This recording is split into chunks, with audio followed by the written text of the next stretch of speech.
welcome to today's show. We have a special guest today. We're going to learn a lot about stuff that I don't know. I mean, Anthony, I have my co-host Anthony here as well. But we're going to learn about some stuff that we don't know about, and we have an expert here to talk about it. We have Mr. Zach Wilson from Quest IRA. How are you doing today? I'm doing good. How about you guys?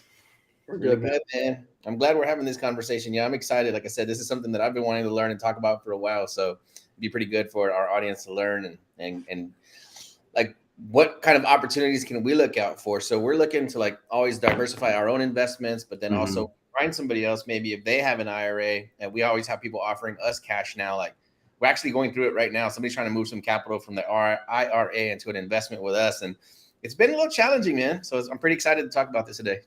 Yeah, absolutely. And this is something that, it's been available for a long time, and it's just now starting to get traction, right? It's just now starting to become more and more popular. People are hearing about it, especially when they want to move in from markets out of the public stream into the private, into the private sector, right? When they're looking for alternative assets, this is where self-directed IRAs really have their time to shine.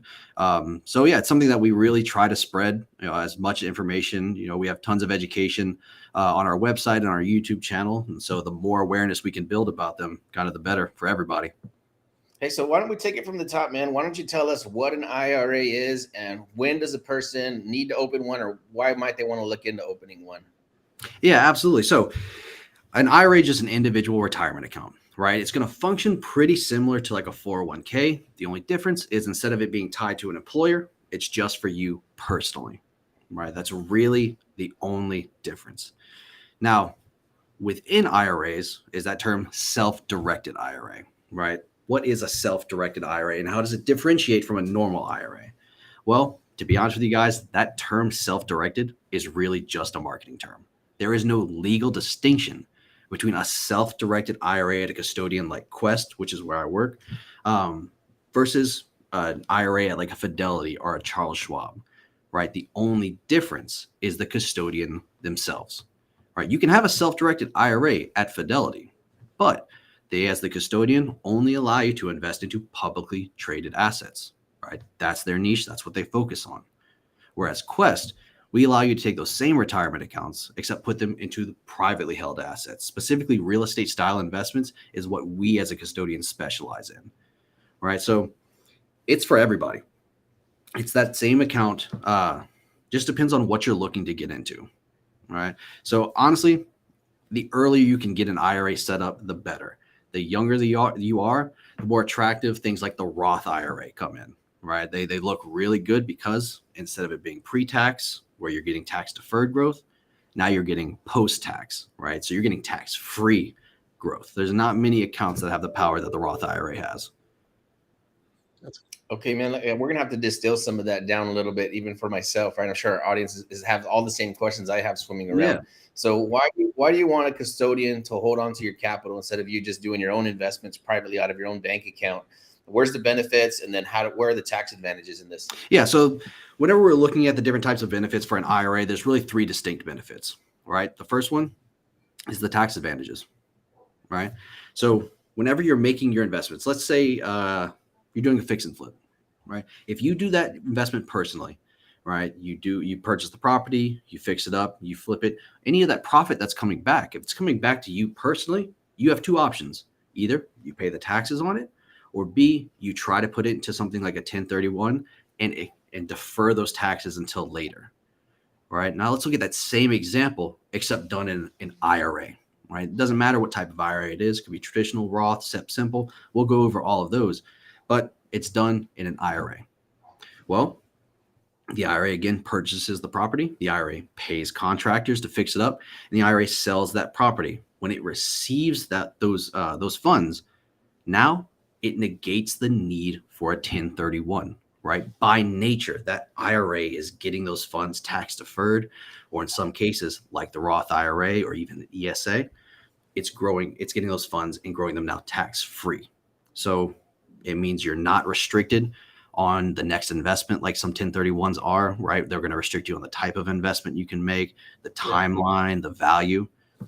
You get those funds back 100%, and now you can do as you please, either putting them in a self-directed IRA and redirecting that capital to a new investment, or putting them into something like a brokerage IRA and just letting someone manage it for you. All right. So that's going to be the first big one, those tax advantages. The second one, diversification, right? And this is where custodians that focus on alternative assets, this is where our role comes in, right? Because we're allowing you to take your money out of the public market, right? If you talk to a financial advisor, he's going to tell you, okay, let's get you in some low yield, low risk mutual funds, right? Maybe let's buy some of those big blue chip stocks and let's maybe purchase some bonds, right? But all of those options are really just putting your egg in different parts of what is overall the same basket, right? When you're in alternative assets through a custodian like Quest, it's allowing for that true diversification away from the public market. Now you're looking at things like real estate. You're looking at private money lending. You're looking at syndicating, right? So it allows really for that true diversification into a market that most people know a lot better than the public market. And finally, kind of segueing from that last point is investing in what you know best, right? Through a self-directed IRA custodian, you have full control. You're in the driver's seat when it comes to these investments.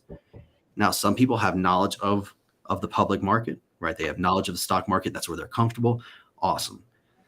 For a lot of people, that's not their niche, right? They know they put funds into a retirement account like a 401k and someone manages it. Someone puts the money in the market. Someone makes decisions as to when to pull it out, what stocks to buy, what funds to go into, right? But if you want full control yourself, now you get to build off of the base of knowledge that you've built. So if you've got real estate knowledge, right? If you've got knowledge in private money lending or syndicating, you get to take advantage of that and leverage your retirement funds to build that future instead of just trusting it to someone who's managing it for you. So I'd say those are the three big advantages when it comes to an IRA. Now, a lot of people, does this count as a qualification as a accredited investor if you have IRA funds, or does it have to be in like a personal account? So when it comes to being an accredited investor, I'm almost positive the qualifications are looking at either your income, right? So I think it's if you're filing single, it's like 200,000 a year in income for the past 2 years, or 300,000 if you're filing jointly, or $1 million in net worth, right? Whenever they're running those, they're looking at you personally, right? So the funds held in your IRA are going to kind of be separate from that, from those qualifications.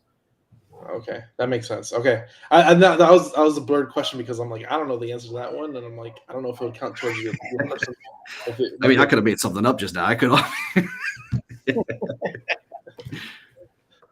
Yeah. No, but it's cool, man. So how do we move our funds in and out of the IRA? So right now we have somebody who does have cash in the IRA. They're going to move it into an investment with us, and it seems like there's a little bit of hurdles and red tape. So can you tell us a little bit more about how? Okay, I want to invest into something. I want to hand it over to Daniel. How do I get my cash from inside my IRA into Daniel's account now? And how do we take title to the property, that kind of stuff? Right. So really, there's a couple of factors at play here. Honestly, the biggest one is probably the custodian themselves, right? So like I said, we can have a self-directed IRA with Quest, or we can have a self-directed IRA in a public custodian like Fidelity. Well, if you try to make that investment with Fidelity and it's a private fund, right? It's private capital. Fidelity's going to tell you, hey, you can't do that. They're not saying you can't do it because it's not possible in an IRA. They're telling you you can't do it because they don't hold those types of assets, right? So let's say you want to get into it, you want to leverage your IRA funds, right? You get in contact with someone like Quest, right? At Quest Trust Company, what we're going to do is we're going to establish the same type of account for you, right? Then from there, we're going to move the funds over. Because they're coming from another IRA, it's as simple as filling out a transfer form. We're going to initiate that movement of funds on your behalf. Now, if it's going from IRA to IRA, it's super simple. It's not even reported to the IRS. Same thing as moving funds from like a checking account at Chase to a checking account at Capital One. The IRS doesn't care what you do with that money. Now, if it's coming out of like a qualified retirement plan, let's say you had like a 401k, 403b, TSP, well, it's still pretty simple, but you just want to be sure you have A, separation of service, so you no longer work for that employer, or B, you're going to ask them if they allow for in-service withdrawals, otherwise known as in-service rollovers. That's a whole different conversation. We can get into those. But essentially, we're going to give you some delivery instructions. You give it to that administrator. Let them know you want to roll the funds over into an IRA. Then they send the check over to us. Right? While we're waiting on those funds to arrive, it's as simple as you calling us and letting us know, hey, I want to make an investment within my IRA. Awesome. All right. So you give us a call. You're not getting an automated line, so you're going to have someone answer the phone for you. We're going to ask a couple questions about this investment. All right, just tell me a little bit about what that investment looks like. And then you're going to tell me, hey, we're investing into a fund that's looking to raise capital for a syndication, or a fund that's, let's just say it's a fund, right, in general. Awesome. We'll get you in contact with one of our private entity processors.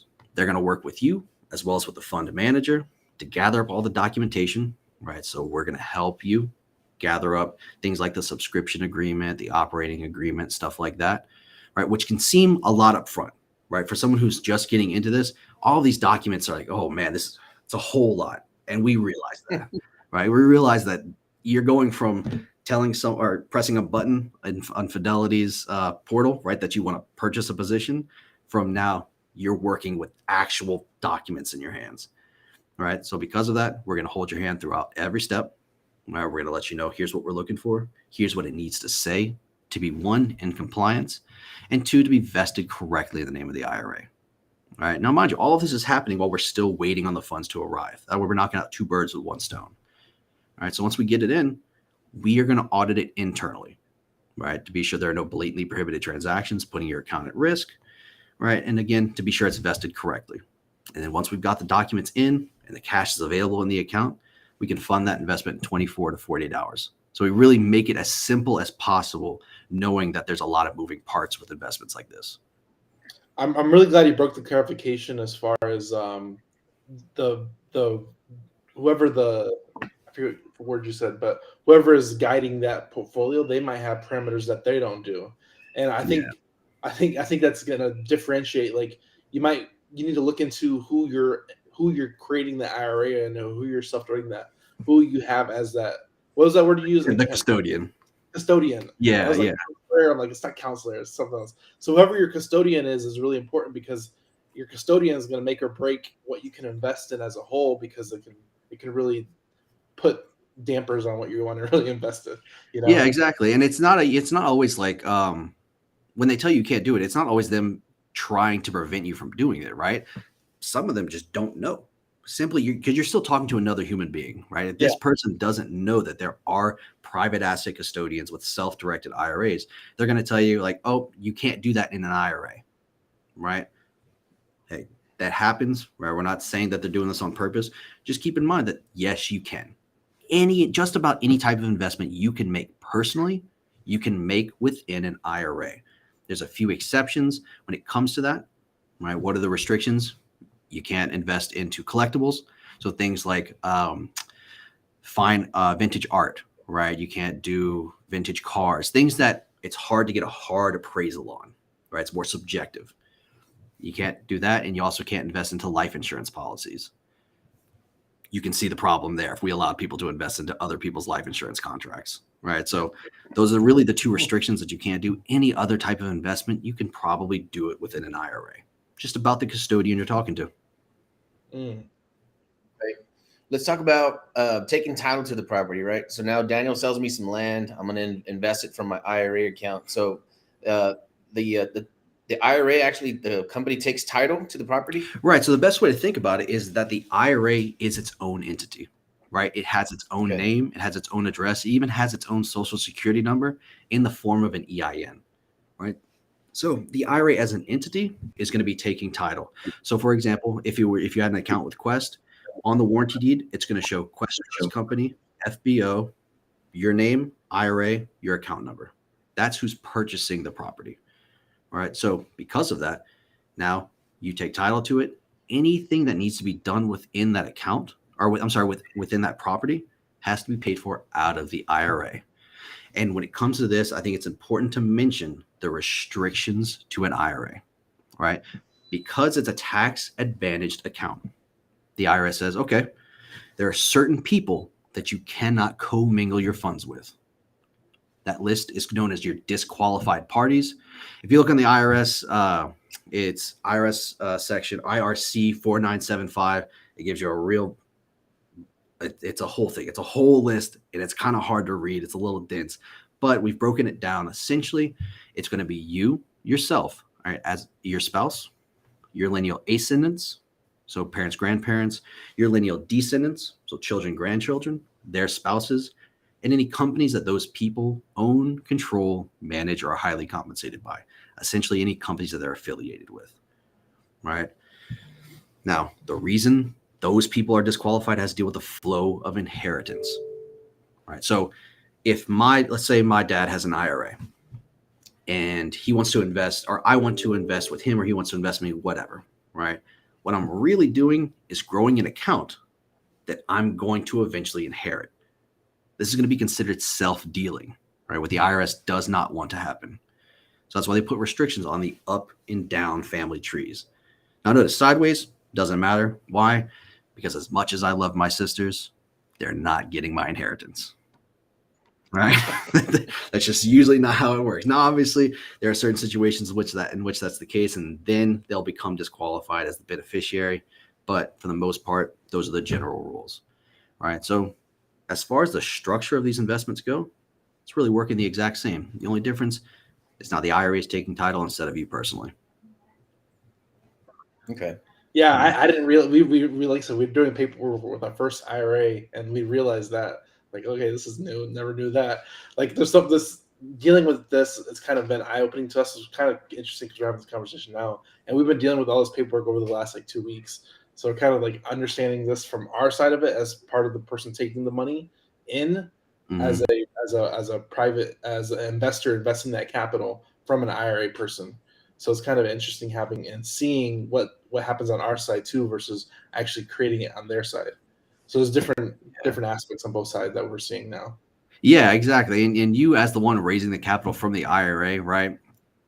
It's not until you start to deal with it, like you said, that you realize like, oh man, it needs to have like this exact name, all right? It's got to say exactly word for word this, right? And now we have to use this address, and we can't use their social security number. We have to use the IRA's EIN, right? And it's all these different factors that you don't know until you get there. But once you do your first one, the next ones become much easier. You realize you're just dealing with another entity, except they're a little bit more strict as to what their name is.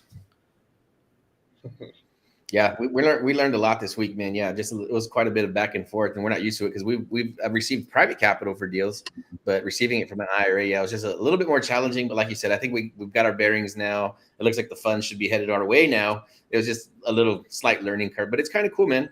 Let me ask you this: so what are the tax advantages of investing from inside of an IRA versus just investing out of your LLC account, right? So how does that work? Yeah, so really when it comes to the tax treatments and the tax advantages that these accounts can experience, it's going to be up to the type of account that you've established, right? So here at Quest, we hold 7 different types of accounts. We have traditional and Roth IRAs, which can be your personal accounts. We've got your employer plans, right? These are geared towards self-employed individuals who want to take advantage of those higher contribution limits, right? So this can be the SEP, the simple, and the solo 401k. And then we have our specialty plans, right? These aren't retirement accounts, but these are accounts that can be self-directed, just like retirement accounts. And that's going to be the health savings account, the HSA, and then the Coverdell ESA, right? Which is an alternative to things like the 529 plan, right? So these are always going to fall into one of 2 categories, either a pre-tax account or a post-tax account. So for example, let's look at the traditional and the Roth IRA and compare them. So the traditional IRA, most common account in the United States, because of that pre-tax status. Whenever you're moving funds over from like a 401k, unless you've specified otherwise, you've been putting pre-tax contributions as well as your employer. All right. So when you move them over, you're not looking for a tax hit. So you just want to land them in a pre-tax account, that traditional IRA. When the funds are in there, like I said, any profit that is being made is coming back non-taxed. This is a tax-exempt entity, right? It files all the same documents as things like a charity, a nonprofit organization, a church, right? It falls under that same IRS code. So when you're getting the funds back, they're coming back 100% to the IRA, and they're growing tax deferred. Now, come retirement age, as long as you're over the age of 59 and a half, you're taking out all of those funds, not tax-free. You're getting them applied to your income, and you're paying the taxes as your income, right? They get added to your adjusted gross income for the year in which you took that distribution, right? The reason people will stick with this is because they know down the road they're going to have a lower income, right? Either they're going to get out of retirement and they're just going to be living off their savings or their pension plan or Social Security, whatever it is. Either way, they know their income bracket's going to be a little bit lower. Now, let's flip that. Let's look at the Roth IRA, the post-tax account. Personally, my favorite account, right? Because that is post-tax. Any funds you're getting back, just like the traditional IRA, are not going to be taxable, except instead of growing tax deferred, they're growing tax free, right? That means you take, let's say you max out your contributions when you're younger for 5 years, you got $30,000, right? So it's $6,000 a year. So over 5 years, 30,000. From there, you grow that 30,000 into 100,000, 500, a million if you're lucky enough, right? That means come retirement age, as long as you've had a Roth IRA open for 5 years and you're over 59 and a half, you've got $1 million tax and penalty free. It's the beauty of a Roth IRA. It's my personal favorite account. It's got some advantages as well, outside of just the tax-free growth, like the contributions, right? So because they're post-tax contributions, the IRS has already gotten its slice of the pie. It no longer cares what you do with that money. All right. So in that same example, over 5 years, I put $30,000 in, except at the end of year 5, I decide, man, I need a new car. I need a new car and I do not want a car payment, or I want a very minimal car payment. Because that's a post-tax account, I can take out those contributions, right? The contributions at $30,000, tax and penalty free. And I get to submit it as I please, right? So that's really the two key differences. No matter what, funds are coming back tax-free. It's just a matter if they're growing tax-deferred or growing tax-free. So can you have multiple accounts? Because I know you kind of mentioned a little bit earlier that you can do 6,000 per account. So can you have a Roth and a self-directed that you kind of, okay, I can put 12,000 away annually and get multiple accounts? Or is there a limit on that if you get multiple extra accounts? So unfortunately, no, right? So that $6,000 limit is not only going to be combined with all of your Roths, it's all of your personal accounts. So let's say I can have multiple accounts, right? But let's say I've got a traditional and a Roth at a private custodian like Quest, and then a traditional and a Roth at a public custodian. Each are going to play their own different roles. Mm-hmm. I can contribute 6,000 amongst all of them, right? So it wouldn't be per account. It's going to be 6,000 amongst all. And this is annually? Yeah, per year. Once I get over 50, it bumps up for the personal accounts. You got $1,000 catch up. For things like the employer plans, it can be as high as $3,000 catch up, $6,500 catch up for things like the solo 401k. So it really depends on the type of account. But once you hit past 50, all those contributions go up a little bit. Got it, man. So why would somebody want to open a Roth? Like a self-directed over a Roth? Why would they do that anyways? Is there any advantage to opening one over the other? I know one you said will grow tax-free completely. So what's the advantage of the other one, of the self-directed? So keep in mind, that term self-directed, like I said, just a marketing term, right? So there's no legal distinction between my self-directed Roth here at Quest and the Roth at Fidelity. They're both identical, right? The only difference is the investments themselves. So I would say that the advantage of when it comes to self-directed versus non-self-directed is really just about how active you can be, right? How active you want to be. When I'm talking with a client, I'm having a consultation with them, and they're considering a self-directed IRA. That's always my first question. All right. How active are you looking to be with your investments? Are you looking to just put money away, have it managed, and slowly watch it grow? If so, that's a brokerage IRA. You put that away, you don't think about it, right? You let the money grow naturally. But if you're someone who's looking, if you've got an entrepreneurial mindset, you want to take advantage, you want to be in control of those funds, now a self-directed IRA starts looking like you're the best option for you, right? Because now you're in charge, right? You got some deals, you've got a network that you've built, you want to take advantage of that network, self-direct those funds because you feel like you can beat the returns from the market, right? A lot of people are coming over this way, especially with the market in the condition that it is right now. This is that alternative path, right? If you feel like I can make some profit here, I can kind of mitigate the losses that I've been experiencing. Your self-directed IRA, that's where we're going to come into play. Okay, so I kind of have a question about this. So if you're only investing 6,000 a year per all your IRAs, how do you grow that money fast to make $1 million at retirement? Like, because you only have to, if you start at 2059, that's 40 years, that's Yeah. 240,000. You have to 4x your money across a lifetime, just 4x your money across 40 years to get that $1 million. And so, like, what type of investment can they do to increase their IRA? Because, like, one thing, like, so we were dealing with this paperwork recently, and for them, they couldn't do a loan document because it was considered usury, and we're just giving out great returns. So, like, is there ways around giving out great returns, especially as us investors giving out? We're trying to give great returns to our private capital. Like, is there ways to disperse funds to give away great returns because Yeah, that's things? kind of that's what I was going to ask too. So the amount that we were going to pay back the gentleman for investing, they said we couldn't do it because it was too much. We couldn't pay him back that much. Yeah. So that one, when they were talking about usury rates, is specifically for the notes, right? That the usury rates, every state's a little bit different. I think in Texas, it's 18%, right? Honestly, believe it or not, that's to protect you guys. Mm-hmm.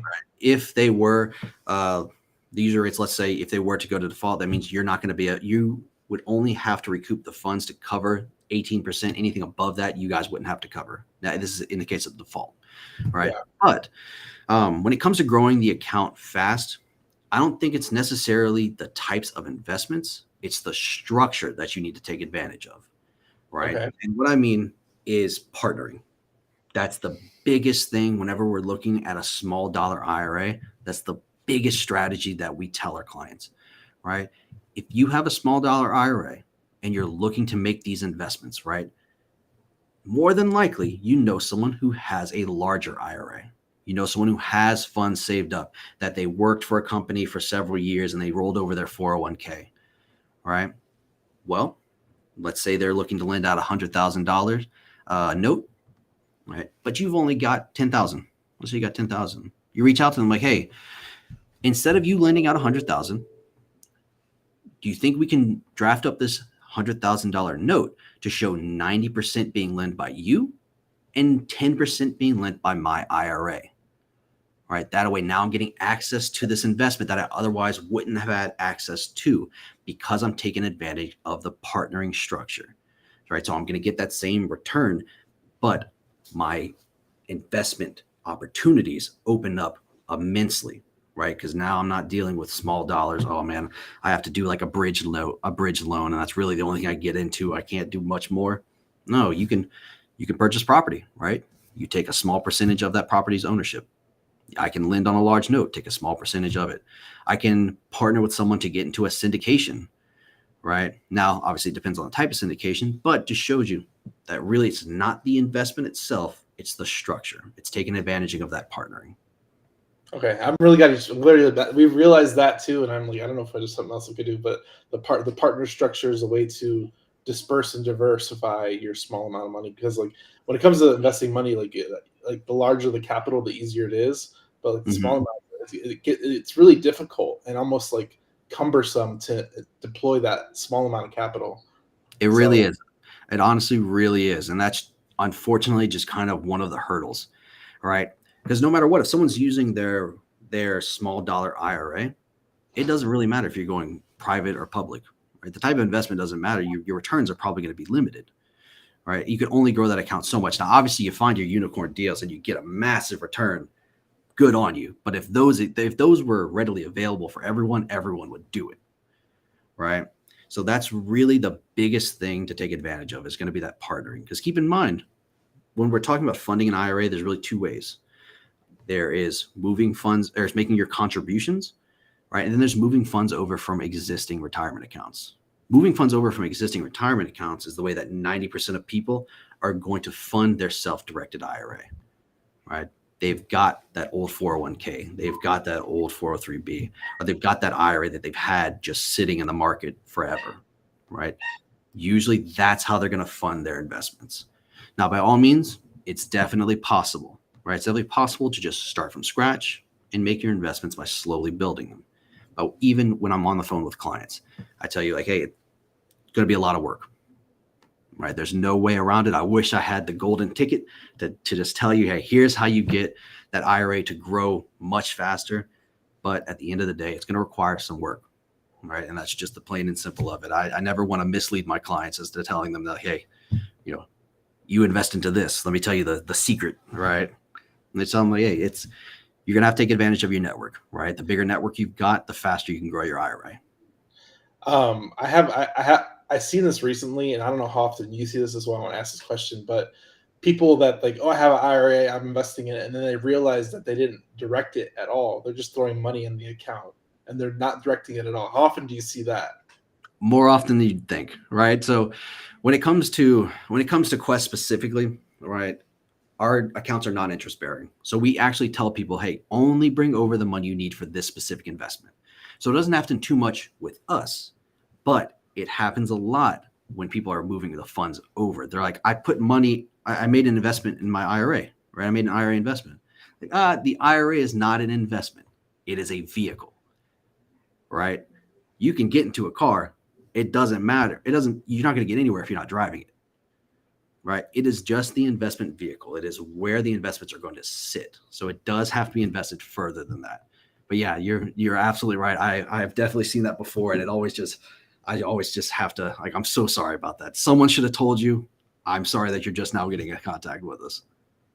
Yeah, it's I saw it recently, and I'm like, man, like I've been doing it for 20 years, and like it hasn't done anything. Yes, yeah, and that's if you were lucky enough to put it into an interest-bearing account. God forbid you put it into an account that had no interest, and that means your money just sat there and did nothing. So there's actually IRA accounts that they're interest bearing, meaning they'll take away from money vested there. Yeah, so whenever you're looking at that interest-bearing account, really that's where those brokerage accounts are going to come in, right? Okay. This account, we're going to take the excess cash and we're going to invest it, right? Now, every company has a different strategy for doing this. Quest, we don't offer it because we really just focus on self-directed IRAs, but a lot of other custodians will allow you to put the funds there, and they'll tell you, like, hey, we'll give you a minimum 2%, 1% return. It's not very much, but yeah, they are interest-bearing. That's interesting. So I want to talk about like transferring over of funds. If they have an original IRA, there's no tax event money to transfer, fees like a wire transfer. For people that want to invest in self-directed IRAs, like if they have a 401k and all that stuff, is there like a money to transfer, like a wire transfer, or is it just paperwork, or is there some type of fees involved? So really, it'll depend on the custodian, right? Okay. Usually for receiving funds, most custodians won't charge you anything. Some do. It's unfortunate they'll charge a wire fee even for incoming wires. I've never understood that. But usually all you're looking at is going to be the fee for the method that you send the funds out, right? So if we're transferring out to another custodian, we don't have any transfer fee. You just got to cover the wire fee. If you send it as a wire, $5 if you send it as a check. That's really it. All right. Now, other custodians, sometimes if you're closing out the account, there's like a termination fee. Sometimes there's a wire fee plus a transaction fee. So really, it really just will depend on from custodian to custodian. I always advise when you're looking at custodians, look at the fee structure, right? Some are percentage based, some are fee based, some are transaction based. You just got to find which custodian works for you. So, and this is kind of like that thieves. So what does Quest charge for as a custodian? So I know you guys you're the vehicle, but you have maintenance that comes in. So what's your fee schedule for like hosting that funds availability? And like, do you charge per transaction or stuff like that? Like where do you guys make money as far as what that fee looks like? So for us, it's pretty straightforward, right? It's $100 to establish the account. Once we get it established, we give it its own name, its own address, and like I said, its own social security number and asset protection that's going to be built within the IRA. From there, these next fees wouldn't be incurred until they actually funded their investment, right? We don't charge for incoming funds. So those transfers, completely free. The account's just going to get them. But when they go to actually make their investment, what we have is a $125 asset purchase fee, right? What that's covering is we're assigning a processor to them that, like I said, is going to work directly with them for this investment. So we're going to work with them and any borrower, title company, syndicator, whoever it is. Right? We're going to help gather up the documentation. We have 2 sets of auditing teams. The first ones are working directly with you. Once it looks good to them, they send it to our back-end quality control team that then audits those documents fully. What we're looking for, compliance investing. That's really the meat. We're not policing it. We're not advising on the investment. We're just making sure they're not doing anything that could get them in trouble down the road. All right. Now, if they want to send the funds out as a wire, just a $30 charge. That's what we get charged by the bank. But if they can send it as an ACH, ACHs are completely free to them. All of those are just their one-time payments to make the investment. The only recurring payment that they're going to be seeing is their annual administrative fee. All right. So it depends on the value of the account, but the maximum that it can be is going to be $350 per asset per year. Right. So it's just $350 per asset, nothing more. And that's covering the back end reporting. Right. We've got to generate the 1099s, the 5498s. We have to keep an updated list. We have to report to the Texas Department of Banking of all asset values. Right. So all of those things for $350 a year, I don't think it's a bad deal. No, that's amazing, man, because we know what it takes.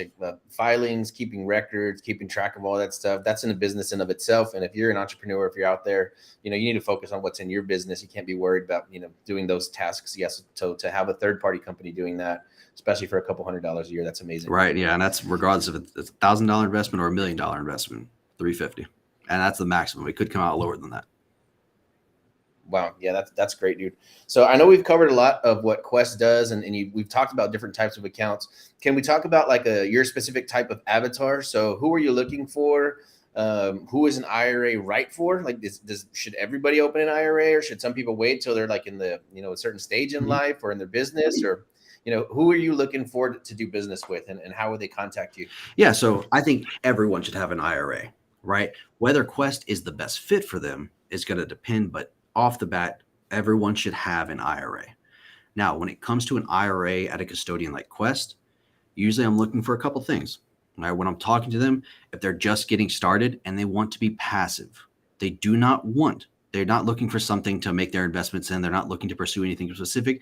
They just want to start building a retirement account because they know they should, right? Which is absolutely correct. They should, but that means we're probably not a good fit with them, right?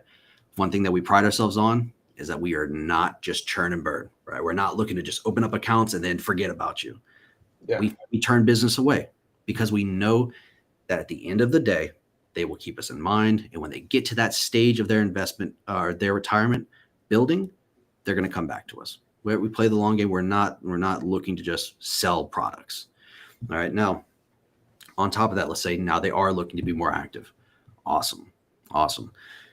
Are you looking for something that is real estate guided, right? So private money lending in real estate, syndications, private entities, right? It can be a little bit outside of real estate, startup companies, right? We've seen investments into small companies like that.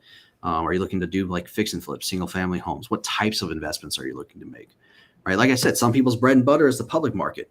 Awesome. But that's not what we do here. We can't give you any publicly traded assets. So if you're looking for the public market, we're going to send them to someone like Fidelity, Charles Schwab, Vanguard, TD Ameritrade, right? But if they are looking for those real estate style investments, we're here for you. Also, because we know that this is not this is alternative assets, there's a lot of education and due diligence, right? That's the one thing that people forget about how important those due diligence steps are, right? If I go purchase a stock, it's as simple as, do I think it's going to go up, right? Obviously, it's deeper than that, but overall, do I think it's going to go up or do I think it's going to go down? That's what my due diligence really sums up to. Real estate style investments, man, you want to do single family homes, your due diligence is now on the property, on the area, on the market within that area, right? Yeah. I'm doing lending, my borrower now I got to look at both a borrower and a property. If I'm syndicating, I'm going to do diligence on that syndicator because it may not be a secured note that I'm lending out, or it's not necessarily the most asset-backed investment, right? So that I'm looking for someone who understands that due diligence is going to be key, right? Now we supplement that. We can tell you, we don't do the due diligence for you, but we have hundreds of videos showing you what you should be looking for. We do interviews with people in the industry that tell you, here's what they look for. right? But someone who's going to, like I said, be that entrepreneurial mindset that's going to put the work in, because at the end of the day, private assets come with a bit of work, right? So that's really who I'm looking for. Seasoned, not necessarily seasoned, but someone who's knowing what they're getting into, someone who's got the capital to make it work, and also someone who just simply is looking for alternative assets, right? Some people will call into, they know an IRA custodian, and we're the first one that they found on the internet, and they simply don't know that we're private assets. Yeah. So one thing I like that you guys do is you guys have like quarterly or monthly events all over Texas, because Mm-hmm. Anthony actually went to one a couple weeks ago, so it's kind of cool. Can you tell a little bit of people about that? Oh, nice. Yeah, I'm glad you got to show up. So every Tuesday, every Saturday at noon, we host a class virtually, right? It's different every single time, right? New speakers come out. We record the classes, put them up on our YouTube channel and our education center. On the first, second, and third Tuesdays of every month, we host in-person socials at our Houston, Austin, and Dallas offices, respectively. Now, what that's geared toward is going to be networking and deal pitching. So how it works is we'll have someone come out, first 30 minutes, right? It's just going to be networking. Everyone gets to meet everybody. Then they're going to present for an hour, right? 45 minutes to an hour with some Q&A. And then after that, we allow for more networking and deal pitching, right? So if you've got a deal, let's say, or if you just got money, you've got capital, hey, I'm looking to lend out, let the crowd know, right? Let everyone know in person. And we also have audiences virtually, right?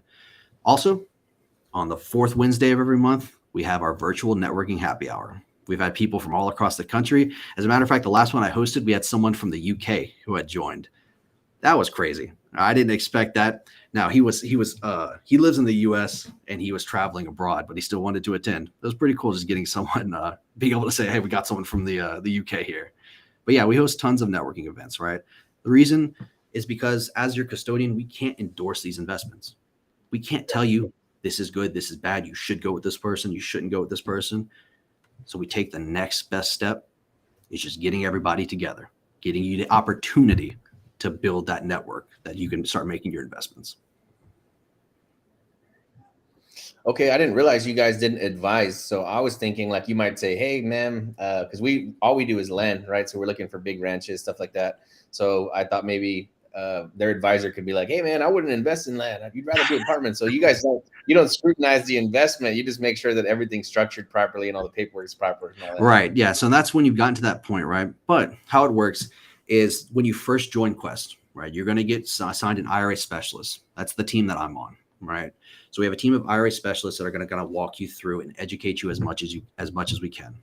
And that's the key, is we're going to be sure you are fully equipped. We cannot tell you that's a bad investment. What's the next best thing that I can do? Is I can be sure you know everything you need to know to identify that that's a bad investment, right? That's what we do. We focus on education. That's why we have so much material that we just push out constantly. We're being sure all of our investor clients are fully equipped to make the best decisions that they can. All right, I like it. I like the distinction. I just assume like, hey, we have your cash. We're not going to give it to you for something stupid. Like we tell people, we've had people enter into notes that are at 1%. We call and tell them like, hey, this is at 1%, right? This is just being sure. They say, yep. Okay. All right. We'll do it. Whenever you find that guy that wants to dump into some 1% notes, send them my way, okay?